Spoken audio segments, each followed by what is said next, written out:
And that's what the business does. And the women that trade their bodies to go and get the role, they get to the point where they have their Oscar, they have their money, but they don't have their dream. They don't have the soul that they started with. So it's like achieving don't mean anything. If I get all the Nobel Prizes from doing all of this, but in the process I have to trade out all of my integrity to do it so that they can stay in place, what benefit is that? Hey guys, welcome back to the channel. Today we're diving into something heavy. Terrence Howard just revealed some really sad truths about Mary J. Blige. It's a story filled with fame, pain, love, betrayal, and survival. So let's talk about it. You know, Terrence Howard said something that really stuck with me. He talked about how the entertainment industry can destroy you, how chasing fame makes people lose themselves. He said that a lot of folks in Hollywood end up on drugs, doing things they never thought they would, just to survive. They might win awards and make millions, but by the end, they've lost their soul. And honestly, when you look at Mary J. Blige's life, you can see exactly what he's talking about. You know, there's a short life in Why do you think world. that is? What the creative side is? Well, because losing out money, you got to take drugs. You're going through so much shit to try and deal with life.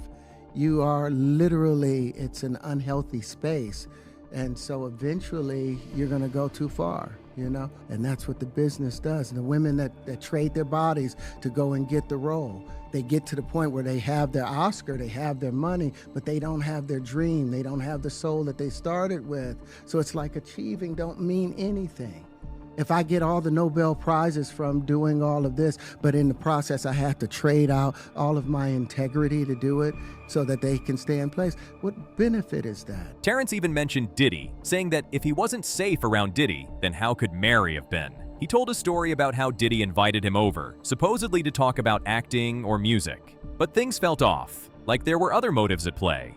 After that, Terrence said he cut off communication completely. That moment made him realize how dark the business can really get. To understand Mary's story, you have to go back to where she came from. She was born in the Bronx in 1971. Her dad was a jazz musician and Vietnam vet who struggled with PTSD and left when she was just 4. Her mom was an alcoholic, working long hours to keep food on the table. And as a child, Mary went through something no kid should ever experience. She was sexually abused by someone close to her. Music became her escape. She used to sing by the river just to hear her voice echo back. That's how she found peace. When she was 17, Mary recorded a demo of Anita Baker's Caught Up in the Rapture. That little tape somehow reached Andre Harrell, the founder of Uptown Records. Soon, she was signed, and that's where she met Sean Puffy Combs. Puff became the executive producer of her debut album, What's the 411, which blew up in 1992. Just like that, Mary J. Blige became the queen of hip-hop soul. But success didn't heal the pain she was carrying. It only covered it up. Then came her relationship with Casey from Jodeci, and that relationship was wild, toxic, and heartbreaking. They loved each other, but there was violence, cheating, and heavy drug use. Mary even admitted that her My Life album was a cry for help. She said she was depressed, drinking constantly, and didn't want to live. At one point, Casey even denied their engagement on live TV, humiliating her in front of the world. Still, she stayed, because when you don't love yourself, you end up holding on to the people who hurt you most.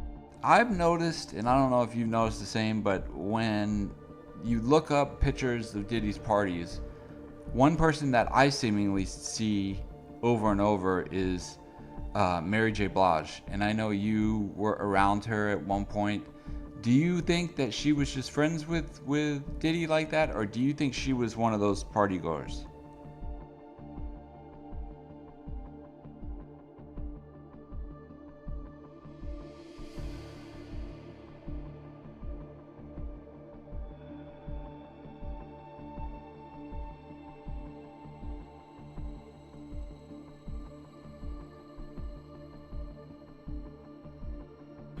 I remember when Mary first got married, I was like glad that she had got married because that guy that she had married, you could tell Mary was still in charge, but he seemed to have calmed her down. Y'all gotta remember, Mary was wild back then. She was drinking and maybe doing some other things back then that she shouldn't have been doing. If you believe any of the things that Danny Boy was saying about how, he flew him out a couple of times to New York, and how he was getting down with Mary back in the day. Everybody knew Danny Boy. Danny Boy, or Dr. Dre said in the song Murder Was the Case, that singing ass boy, Danny Boy, I think they even announced his age, was only 16 or 17 years old at that time, right? So if we believe anything that Danny Boy is saying, and we know that she knew that he was 16 or 17 years old at the time, then that show y'all that Mary was just out there wilding and out there having a ball. Now, the pictures with Cassie, with her walking, holding her hands and all of that, girls do that. Young ladies do that when you're trying to stick together. Her and Puffy obviously had a great relationship. By the mid-90s, Mary was at the top of the charts, but completely falling apart inside. She showed up to award shows high. Her record label forced her into etiquette lessons just to clean up her image. Behind the fame, she was broken, angry, addicted, and drowning in pain. She once said, "When you hate yourself, you attract people who hate you too." That line says everything. Then, in the early 2000s, Mary met Kendu Isaacs, a producer who made her believe she could heal. He told her he could help her get clean and find peace. And for a while, it worked. They got married in 2003, and Mary became stepmom to his kids. She found faith, quit drinking, and rebuilt her career. But by 2016, everything fell apart again. Mary accused Kendu of cheating on her with one of her own proteges and spending over $400,000 of her money on another woman.